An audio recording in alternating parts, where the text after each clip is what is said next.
Today, Alexander Usyk has etched his name in history as he emerges the new unified heavyweight champion of the world. What a tremendous fight between him and Tyson Fury, and we will be going over that today. As well as the UFC made their return to the Apex, in which we saw Angela Hill go out there and put on a show, as well as Lerone Murphy let everyone know that he's got a seat at the table. All of this and more on today's episode of Matter of Fact MMA. What's up? What's happening? Let's go. What's up, guys? We right back at it. Right back with it. It's your boy, Matt. We're here to go over the Fury versus Usyk unification of the heavyweight title fight, as well as some of the fights that went down on the UFC Apex card. So, let's start out with the hottest topic right now in combat sports, and that is Alexander Usyk becomes the unified heavyweight champion of the world. Before I go over the fight real quick, I first got to say, outstanding fight. Not the best, but one of the better heavyweight championship boxing fights that I've seen. And I just wanted to read this stat here as I check my notes. Just wanted to read this stat over all of the titles that Alexander Usyk has captured. We have the WBA Cruiserweight title, WBC Cruiserweight title, IBF Cruiserweight title, WBO Cruiserweight title, Ring Cruiserweight title, WBA Heavyweight title, we're moving to heavyweight, WBC Heavyweight, IBF Heavyweight, WBO Heavyweight, Ring Heavyweight. Altogether, you're looking at the unified Cruiserweight and now unified heavyweight champion of the world. Golf clap. Let's golf clap it up. Golf clap. For Alexander Usyk. What a fight this man went out there and put on. Let's start out with the pageantry. Let's start out with the walkouts. We're going to bypass little buddy that was rapping prior to the main event.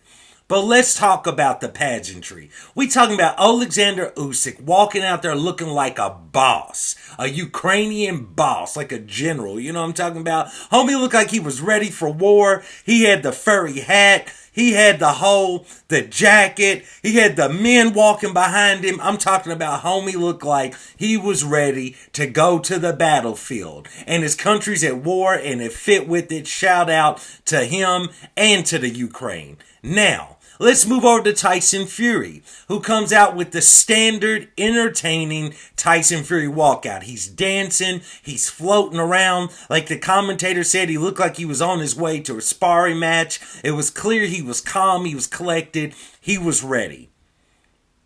Let's move forward. We're talking about Michael Buffer announcing him. Shout out to Michael Buffer. I mean, bro, the pageantry of boxing so much almost always eclipses what the UFC and MMA put on. Granted, one championship has really good pageantry for their main events, but Dana White is such a cheapskate, as rich as he is, Daddy Warbucks, Rich A. Dana White.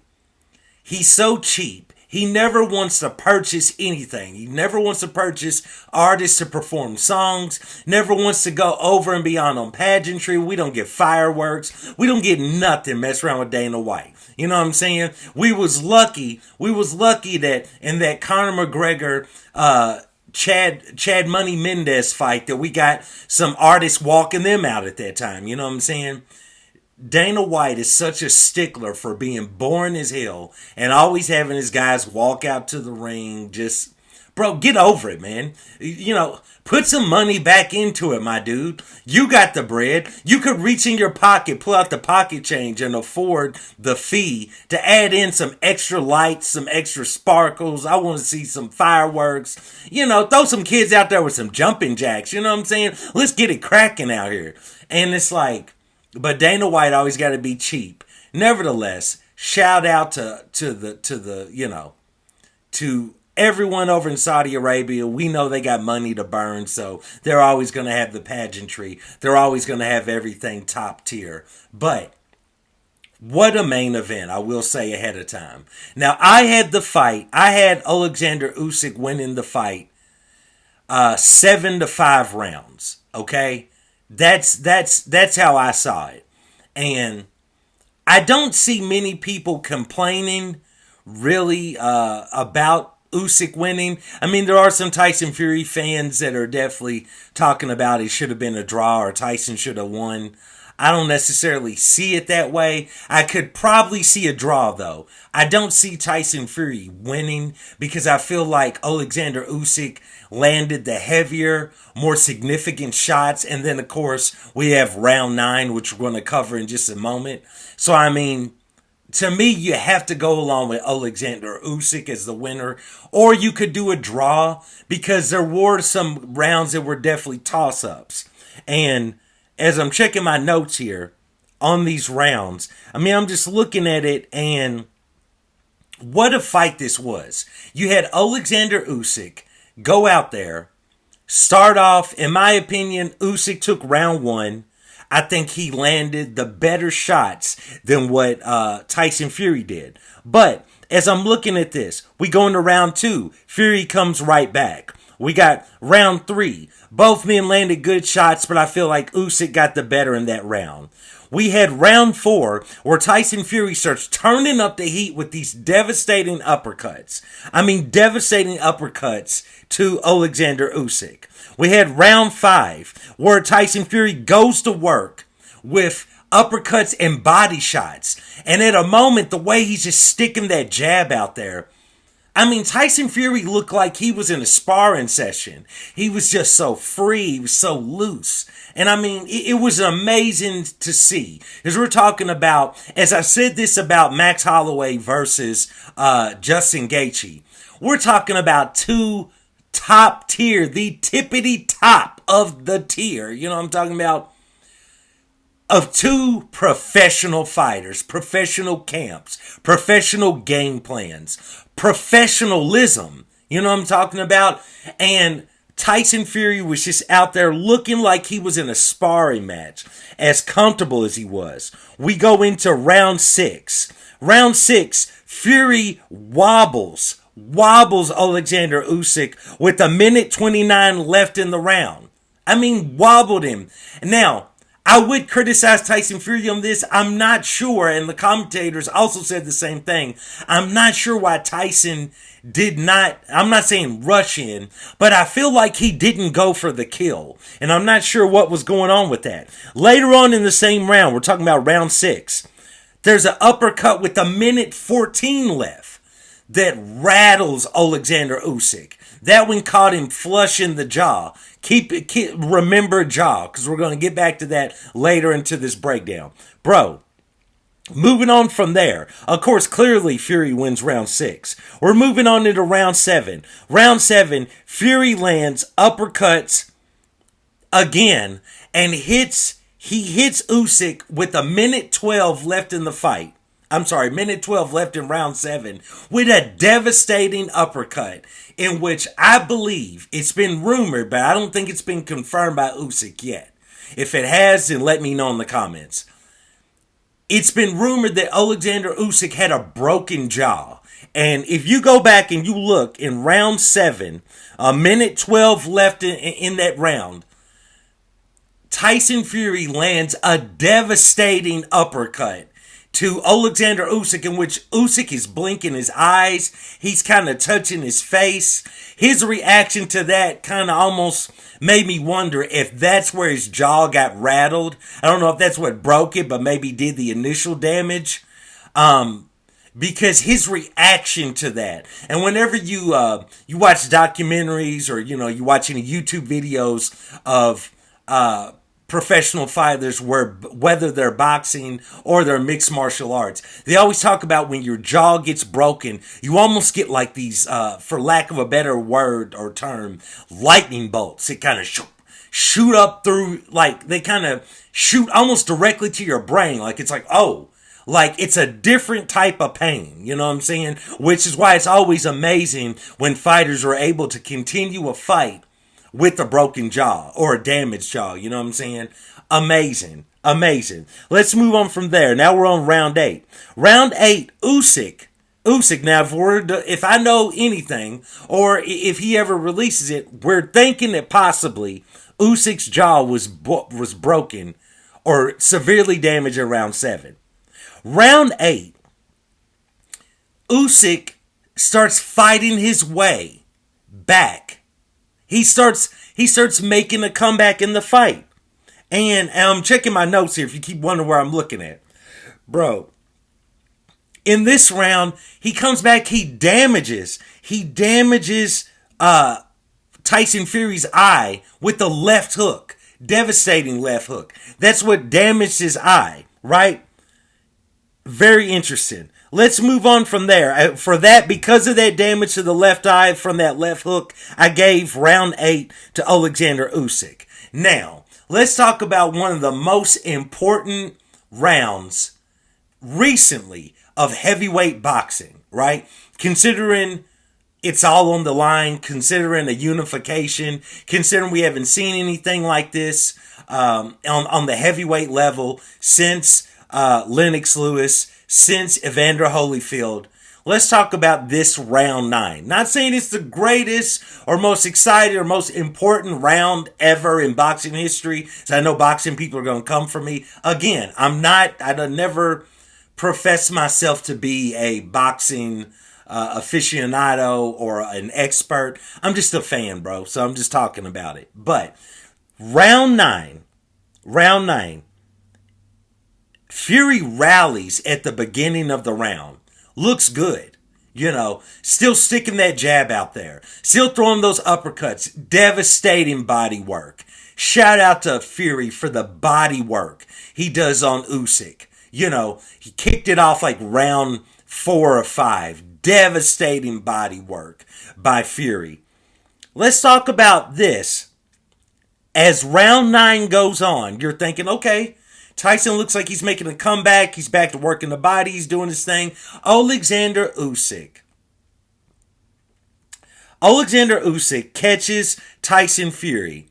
He throws a right hand and then follows it with like a left hook.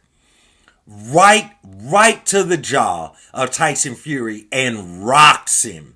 Rocks him more than we have seen Tyson Fury rocked. Right? Like I'm talking about Tyson Fury has been dropped, of course, by Deontay Wilder. So that's different. We're talking about rocked where your legs are gone and you're just a teeter-totter and you're just moving around. And he starts rocking and swinging to one side, right? Bounces off the ropes. The referee, who, little bitty tiny referee, I like to add. Little bitty tiny referee. Very, very small man. Very, very small man for a large behemoth of men's. You know what I'm saying? Large giants. You know what I'm talking about? Very small man. Anyway, the referee trying desperately, you would think, to, you know, check on Fury, see what's going on, maybe go ahead and implement a count or anything. Referee, if you go back and look at it, I mean, he's watching, but he looks fairly chill. You know what I'm saying? Tyson Fury sways from the ropes. The entire time, Usyk is still throwing shots and catching Tyson Fury. Shout out to Tyson Fury. Tremendous heart for staying in this fight. Tremendous heart. Tyson Fury stays in it. Next thing you know, Tyson Fury sways all the way over from the shots from Usyk into the other side of the ring, into the ropes. And that time, he literally falls on the ropes. And then the referee calls it as a knockdown. Now, I will say, I know there's been a lot made of this referee robbing Usyk of a stoppage, right?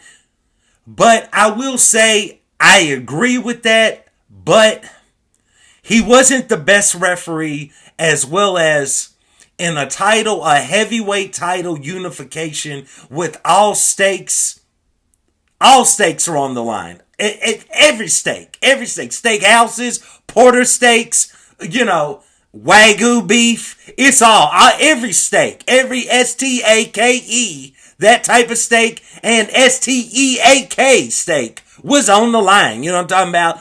These beefy men is in there. And we talking about homie leaning up against the ropes, my dude. And just dies on the rope. So the referee calls that. He calls it. He answers a count. I believe Tyson may have answered the count by around 8 or so. You know what I'm saying? He was still out of it, but this is also only seconds left in the round. So shortly after the referee called the fight again, the round ends. And Tyson Fury is saved by the bell. What a fight, bro. What a fight at this moment. At this moment, if you watch this fight and you're a fan of combat sports, people were losing their ish around the globe. You know what I'm talking about? Tyson Fury fans happy that he got saved by the bell. Usyk fans mad that the fight wasn't stopped. Everybody else in between, just your mind is blown by how good this heavyweight fight is. Nevertheless, man, we move on. Round 10. Tyson Fury is doing well at the very beginning of the round. You know, Usyk is still landing shots, but Tyson Fury's jab, the little combo he would do, he would stick him with a jab. He would stick him with a jab again, and then just out of nowhere, I can't really say it's a combo, but he was sticking with a jab, and then out of nowhere, he'd deliver a devastating uppercut or a devastating hook right to the body, though. Right to the body, throwing Usyk off. Usyk thinking he's coming to the head. He would go right to the body. He was really working Usyk on the body shots the entire fight. So, I mean, really, round 10 could kind of be a toss-up. Because Fury definitely did. He didn't go out without a fight. You know what I'm saying? But Usyk was still landing shots. Then we go on to round 11.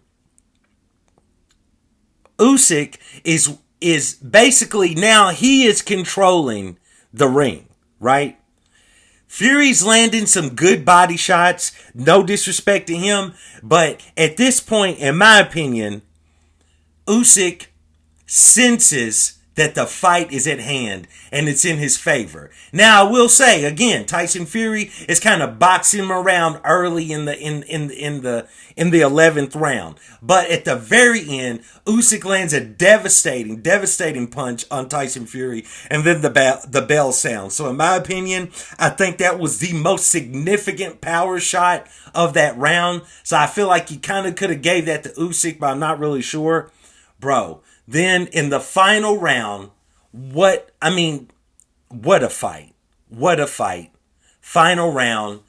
Tyson Fury begins the round, still sticking him with that jab, still working him with those body shots, but Alexander Usyk is stalking him now, trying to walk him down. It's hard to walk down Tyson Fury, so I'm not going to proclaim that, but he's stalking the man, stalking him all around the ring.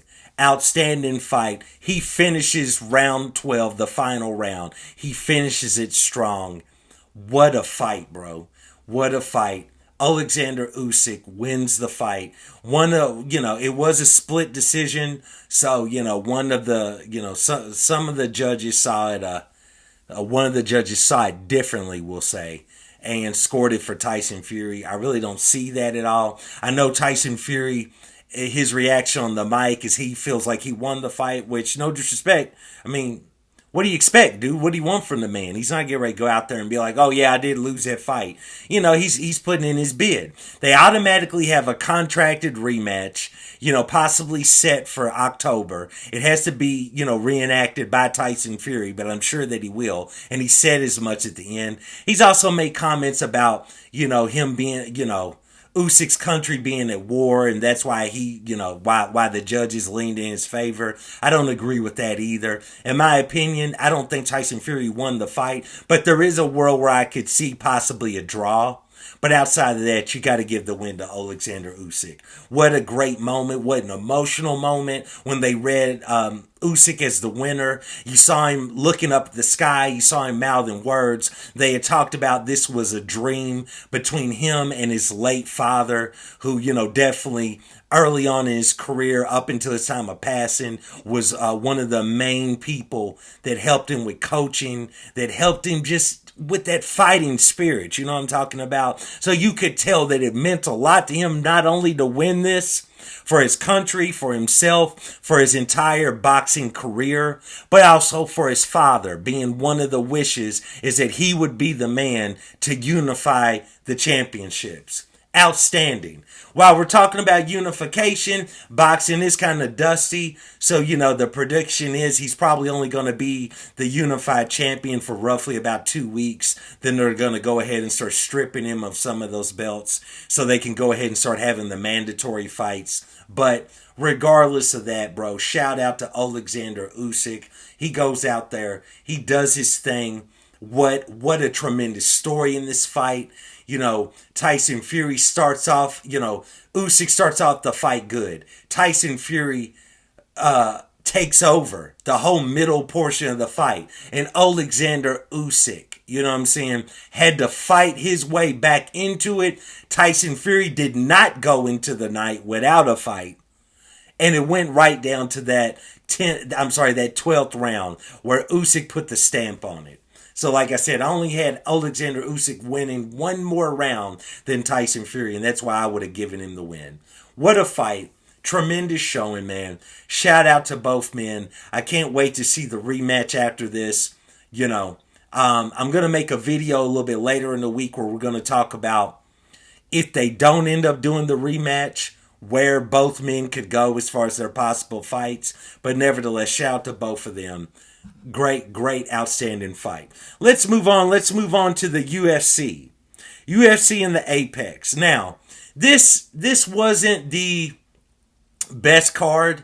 And, I kind of feel like the UFC kind of felt like we're damned if we do, we're damned if we don't. So they had to put on the card because they're it's contractual with ESPN. And they know they're going up against this tremendous boxing fight. So they did the best they can do, but they weren't going to put out all their stars. In the main event, we saw, and this is one fight of the night, we see Edson Barboza fall to Lerone Murphy. Okay, so in this fight, man, even though at the end of the first round, Lerone Murphy clearly looked like he was knocked out at the end of the fight. At the end of the round by an up kick by Edson Barboza. Outside of that, man, I pretty much think, it is what it is, man. Lerone Murphy went out there. He won 5 rounds. You know what I'm saying? He won all 5 rounds, in my opinion. Lerone Murphy, pretty much dominated. I'll say it again. Edson Barboza. And there's just no way around it. Definitely Lerone Murphy has got to be in that sentence now. He's got to be in the talks as one of the major contenders in his division. He still needs more fights, of course. You know what I'm saying? He still needs more fights. It's only Edson Barboza, and this is in the later stages of his career. But still at the same time, dude, just his dominance that he showed over him, the chin that he showed, because Edson was catching him with shots, devastating body kicks, devastating leg kicks, as you would expect from Edson Barboza. Lerone Murphy went out there, he weathered the storm, he did his thing, he gets the win. Shout out to him. Let's move over to the co-main event. This was one of performance of the night, as we had Chaos Williams go in there and knock out Carlston Harris early on.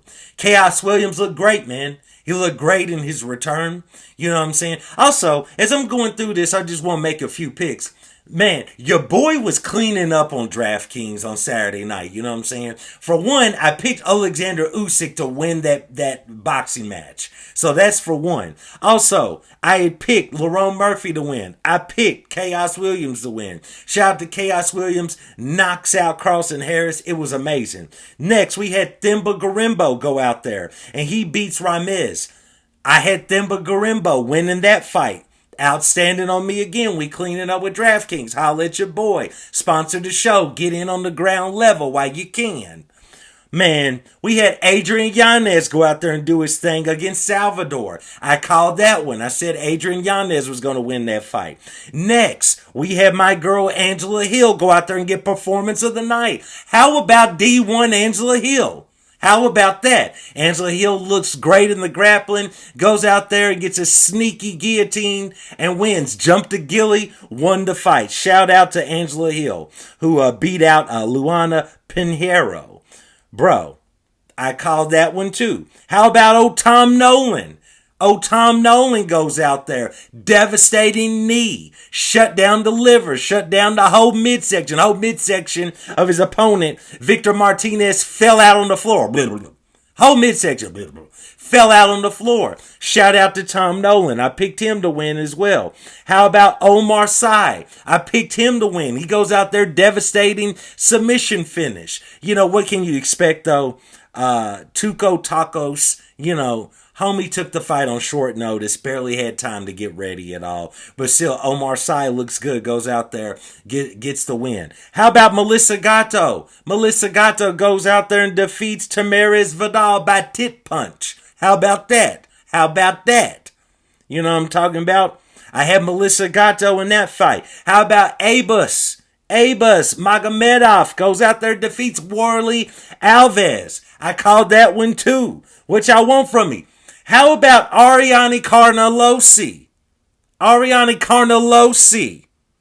Okay, so I will give that to y'all. I barely got out of this one by the skin of my teeth because Carnelossi wins due to disqualification when Piera Rodriguez headbutts her while she's on top, while Carnelossi's on the ground, headbutts her, gets warned by the ref, and headbutts her again. Nevertheless, your boy Matt barely won that one. How about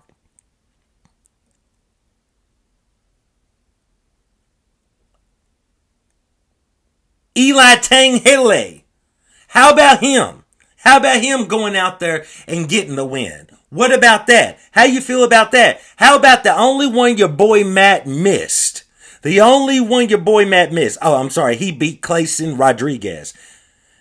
How about the only one your boy Matt missed was the one that was also a robbery? Vanessa Demopoulos goes out there and beats Emily Ducote. Get out of here, bro. Get out of here. Vanessa Demopoulos did not win that fight. Emily Ducote clearly had the win in the volume category, clearly had the more significant strikes. It's just Vanessa Demopoulos. I'm sorry. Swings extremely hard, swings extremely wild, makes noises while doing it, and looks powerful while she does it. And somehow she keeps winning these decisions. One could argue she's truly only won one fight in the UFC. The rest have been gifted decisions. Nevertheless, that was UFC in the Apex, and your boy called every one of the fights except for one. So imagine how your boy was cleaning up on DraftKings on Saturday night. Holla at me. You know what I'm saying? I might go out and get me a old porterhouse steak. You know what I'm talking about? Might go ahead and get me that top shelf while I'm sitting at the table. Holla at me. Nevertheless, man, outstanding weekend of combat sports all around. Shout out to Alexander Usyk. Shout out to Lerone Murphy. Shout out to my girl Angela Hill. It was awesome to see. And I do want to thank you guys for joining me for another episode of Matter of Fact MMA. And I'll check you next time. Peace.